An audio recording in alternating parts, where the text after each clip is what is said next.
네, 오늘 밤 9시 반부터 우리 시간으로 치자면은 한미 간 2+2 통상 협의가 시작이 되게 됩니다.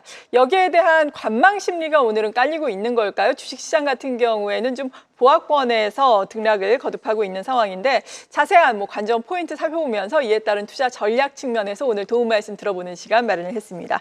한국투자증권의 염동찬 수석연구위원 모셨습니다. 어서 오세요. 네, 안녕하세요. 네.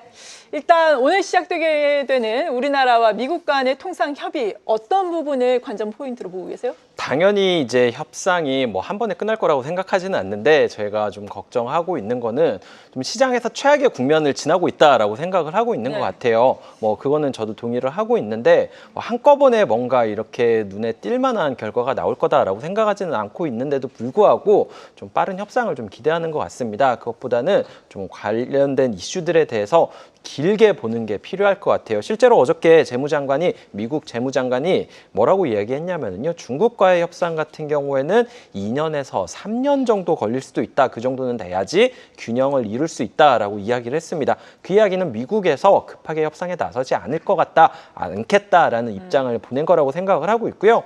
중국에 대해서도 이런 입장인데 한국에서도 뭔가 급격하게 타결을 하려는 흐름을 보이지는 않을 거라고 생각을 하고 있습니다. 그렇기 때문에 저는 당연히 협상이 긍정적으로 진행될 거라고 생각을 하고 어느 정도 성과도 있을 거라고 생각하지만 모든 리스크가 한 번에 해결될 거다. 이 정도까지 기대해서는 안 된다. 이 정도로 보고 있습니다. 네, 사실 오늘 발표된 1분기 GDP 성장률 같은 경우에도 상당히 부진했잖아요. 네, 맞습니다. 지금 내수도 좋지 않은 가운데 수출도 앞으로는 더 관세에 대해서 압력을 받을 예정이기 때문에 시장에서는 투자 심리가 급격하게 더 악화가 되고 있는 것 같은데 이러한 부분은 어떻게 보고 계십니까? 관세가 우리 경제에 미칠 영향 부분에서 말씀을 해주신다면요. 네, 관세 영향 같은 경우에는 당연히 부정적입니다. 당연히 수출에 있어가지고 관세 같은 경우에는 이제 수출을 둔화시키는 효과가 있는데 이 직접적인 영향 말고 이제 간접적인 영향까지 생각을 해야 된다라는 거죠. 어떤 거냐면은 이제 경기가 둔화가 된다라고 하면은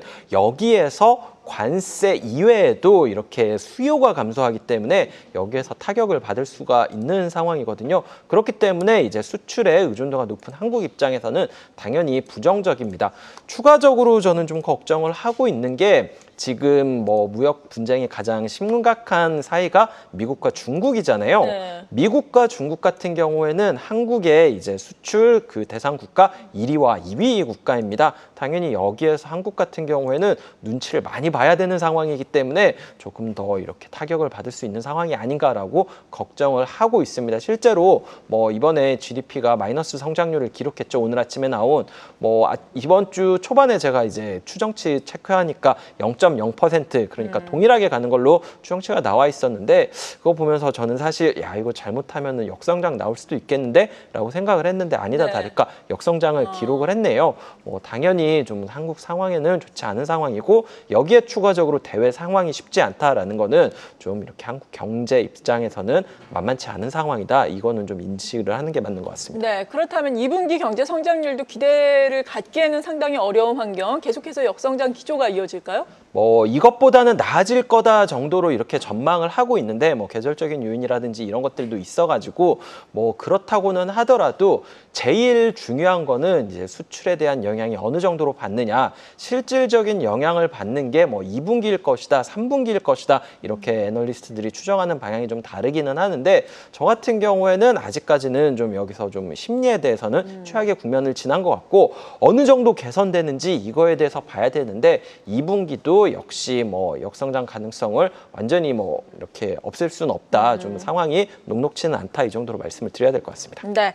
그리고 최근에 탄핵 이후의 주식시장이라는 제목의 리포트를 내셨습니다. 2017년에서 얻는 힌트, 그러니까 2017년을 보더라도 지금과 정말 상당히 유사하네요. 우리나라에서 탄핵이 이루어졌고 그리고 미국에서는 트럼프 일기 행정부가 출범을 했고 지금도 비슷한 구도가 될 텐데 그때와 비교를 해본다면 어떤 힌트를 얻을 수 있는 겁니까? 네, 일단 먼저 말씀드릴 거는 2017년이랑 2025년을 얘기했는데 정치적인 상황은 말씀하셨던 것처럼 굉장히 유사합니다. 이제 한국 같은 경우에는 탄핵 이슈가 있어가지고 조기 대선이 있었고요. 2017년과 2025년. 그리고 또 하나 같은 경우에는 트럼프 행정부 1년 차라는 점이 동일합니다. 정치적 환경으로는 굉장히 유사한 것 같지만 사실 저 이렇게 경제 데이터 상으로는 좀 상황이 많이 달라요. 네. 2017년 같은 경우에는 금리가 인상되고 있는 시기였고요. 2025년 같은 경우에는 아시는 것처럼 좀 둔화되기는 했지만 금리가 인하되고 있는, 하락하고 있는 시기입니다.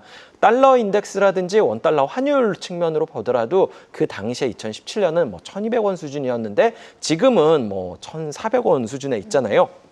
환율의 레벨도 다르고 금리의 방향성도 그렇고 실적의 방향성도 그렇고 그때와 지금은 좀 매크로 환경 측면에서는 약간 다르다라는 점을 확인할 수 있습니다. 그럼에도 불구하고 2017년에서 얻을 수 있는 힌트는 뭐냐면은 그 당시에 2017년에 대선을 전후해가지고 주식시장이 굉장히 괜찮았다라는 거죠. 그 당시에도 트럼프 행정부 같은 경우에는 이제 종잡을 수 없고 굉장히 고려해야 될 게 많은 이렇게 쉽지 않은 상황인데 한국에 수뇌부가 있느냐 없느냐 네. 이거에 대해서 시장은 불확실성으로 느끼다가 뭔가 이제 대선 이후에 그래도 이제 행정부가 갖춰지기 시작했다라는 점을 긍정적으로 보면서 대선 전후해가지고 한국 주식시장이 강했던 게 아닌가라고 판단을 하고 있고요. 저는 그렇기 때문에 적어도 이제 불확실성을 싫어하는 주식시장 입장에서는 이제 긍정적인 그 신호로 해석할 가능성이 높다. 이 대선 이후로는 전후해가지고 한국 주식시장에 나쁜 영향을 주지는 않을 거다 정도로 전망을 하고 있습니다. 네. 그리고 그때와는 다른 측면이 수치적으로 있다라고 말씀해 주셨는데 금리의 지금 통화정책 국면이라든지 네네. 그리고 환율의 지금 네, 맞습니다. 위치 지금은 뭐 달러 인덱스가 3년 내 최저치까지 내려갔다 하더라도 원화는 물론 뭐 완전 최저점에서는 또 올라왔지만 여전히 약세 국면이잖아요. 네, 맞습니다. 이 같은 뭐 금리와 환율 측면에서 보자면 앞으로는 어떻겠습니까? 저 같은 경우에는 이제 원화 같은 경우는 약간 강해지지 않을까라고 생각을 하고 있는데요. 당연히 달러 인덱스랑 원달러 환율은 비슷한 방향으로 갑니다. 달러 인덱스 같은 경우에는 아시는 것처럼 미국의 이 달러화가 주요국 통화 대비 환율을 이제 평균해가지고 인덱스화 시킨 건데요. 뭐 달러 인덱스에 들어가는 그 주요국이라고 하면은 당연히 유럽 들어갈 거고요. 유로화 들어갈 거고 이제 영국의 파운드와 뭐 그다음에 엔화, 뭐 호주, 스위스, 프랑 뭐 몇 가지가 더 있기는 네. 하지만 어쨌든 이런 국가들의 대비 이 달러 환율을 얘기합니다. 달러 인덱스가 내려갔다라는 거는 달러가 약해졌다라는 의미겠죠. 그런데 달러가 약해졌는데 원화는 강해지지 않았습니다. 이게 굉장히 일반적이지 않은 현상이에요. 특히 작년 12월 이후에 달러화는 굉장히 약해졌는데 원화는 전혀 강해지지 않았습니다. 여전히 1,400원 수준을 버티고 있죠. 아까 이제 달러가 3년 내 네. 최저 수준까지 내려왔다라고 말씀을 하셨잖아요. 지금 레벨 보면은 최근에 작년 10월 수준을 달러 인덱스가 깨고 내려왔는데 작년 10월에 원달러 환율이 얼마였냐라고 하면은 1,350원 정도였습니다. 네. 지금보다 훨씬 낮은 레벨이죠. 그렇죠. 달러가 강해졌음에도 뭐 원화가 약했던 거는 저는 이유를 두 가지로 보고 있는데요. 첫 번째가 정치적인 요인, 두 번째가 계절적인 요인으로 보고 있습니다. 정치적인 요인은 다 아실 거예요. 12월 이후에 무슨 일이 벌어지면서 이제 이 다이버전스가 발생했느냐? 12월에 뭐 계엄이라든지 탄핵 이슈라든지 이런 게 있었던 게 12월이고요. 추가적으로 1년 중에 원달러 환율 같은 경우에는 1월에 가장 약한 계절성이 있습니다. 왜 이런 계절성이 있냐면은 한국 상장 기업은 98%가 12월 결산법인이고요. 그러다 보니까 배당금은 대부분 4월에 지급을 합니다. 4월에 지급을 받으면은 외국인 투자자들 같은 경우에는 본국으로 송환하는 수요가 있고요. 그렇기 때문에 보통 1분기에는 이제 그 원달러 환율이 좀 약한 4월 달에 이렇게 달러 환전 수요가 있다라는 걸 알기 때문에 좀 환전을 미루는 경향이 있어가지고 1월 1분기에는 계절적으로 좀 원달러 환율이 약한 면이 있습니다. 이 내용들이 좀 완화되면서 저는 좀 4월 이후에 최근에 좀 원달러 환율 내려왔잖아요. 이제 지급 완료되고 하면서 5월로 가면서 좀 원달러 환율은 좀 내려오지 않을까 정도로 전망을 하고 있습니다. 네, 5월 이후에는 원화가 좀 강세를 보일 것이다라고 말씀해 주셨고 리포트를 보니까 2017년 정부가 다양한 경로로 벤처라든지 스타트업을 지원을 했고 코스닥 활성화 정책을 내걸었다라고 언급을 하셨던데 올해도 이 같은 기대감을 비슷하게 가져갈 수 있을까요?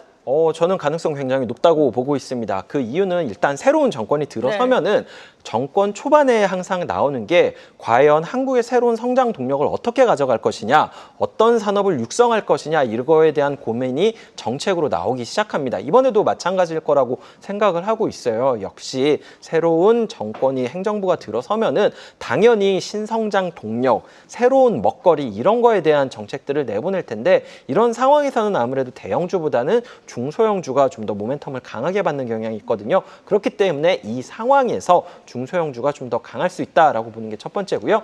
두 번째 같은 경우에는 뭐 정책권을 뭐 어떻게 예상할 수는 없지만 뭐 2017년 같은 경우에는 진보 성향 정권이 들어서면서 중소형주에 좀 더 친화적인 코스피보다는 코스닥을 활성화시키는 정책이 나왔거든요. 네. 대기업보다는 중소기업 친화적인 정책이 나올 가능성이 높다라고 하면은 이번에도 좀 코스닥이 강하지 않을까라고 생각을 하고 있고요. 실제로 2017년 하반기랑 2018년 상반기 1년 정도 성과를 보면은 그 당시에 뭐 코스피, 뭐 S&P 500도 올랐지만 코스닥이 정말 더 큰 폭으로 올랐다라는 점을 감안한다라면은 올해 하반기 내년 상반기까지도 좀 비슷한 일이 일어나지 않을까라고 생각을 하고 있습니다. 네.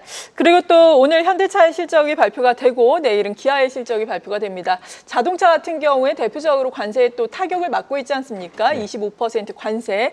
앞으로 이러한 부분이 물론 1분기 실적은 괜찮겠지만 2분기라든지 3분기 실적이 반영이 될 텐데 어떻게 예상을 하고 계세요? 이제 아까 말씀드렸었던 이제 관세의 영향이 직접적인 영향과 간접적인 영향 두 가지가 있다라고 말씀드렸잖아요. 네. 직접적인 영향 같은 경우에는 말씀하셨던 것처럼 관세율이 올라가면서 수요 자체가 줄어드는 거고요. 간접적인 영향 같은 경우에는 이제 경기가 둔화하면서 소비자들의 수요가 감소하는 영향 이 두 가지를 다 맞을 수가 있다라는 거죠. 자동차 같은 경우에는 그 두 가지의 영향을 다 받을 수 있다라는 점 때문에 여전히 좀 우울한 좀 상황이기는 하지만 그렇다고 해가지고 자동차가 안 좋은 것만 있냐라고 하면은 사실 저는 개인적으로 그렇게 생각하지는 않습니다. 네. 예를 들어서 뭐 밸류업 프로그램 관련된 내용들을 하면서 자동차 같은 경우, 현대차, 기아 같은 경우에는 지난해에 거의 뭐 코스피 200기업 중에서 배당금을 가장 많이 올린 기업 중에 하나거든요. 3년 평균 대비 거의 뭐 2배 가까이 올린 기업들이 바로 이 현대차와 기아입니다. 그만큼 주주 환원 정책에 대한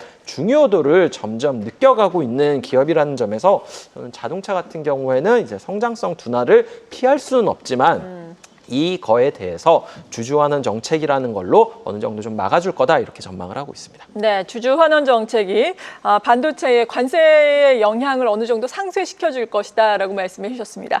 그리고 최근에 나온 리포트의 제목이 고개 숙이고 동전을 줍자. 네. 상당히 재밌습니다. 네. 그러니까 체리 피킹을 할 수 있는 좋은 기회다 이렇게 보시는 거예요? 네, 뭐 체리피킹이라고도 하고 바텀피싱이라고도 하는데 저는 이 정도 밸류에이션이면 사도 되는 레벨이라고 생각을 하고 있습니다. 과거 코스피 이제 그 지수의 저점을 보면은 보통 PER 뭐 포워드 기준이죠. 한 8배 정도가 바닥인 경우가 굉장히 많았습니다. 뭐 최악의 경우 뭐 7.8배 이 정도로 내려간 적도 있고 뭐 그렇기는 하지만 뭐 8배 정도가 뭐 대략적으로 바닥이다라고 보셔도 되는데 지금 코스피 PER이 뭐 어제 종가 기준으로 8.2배 정도입니다.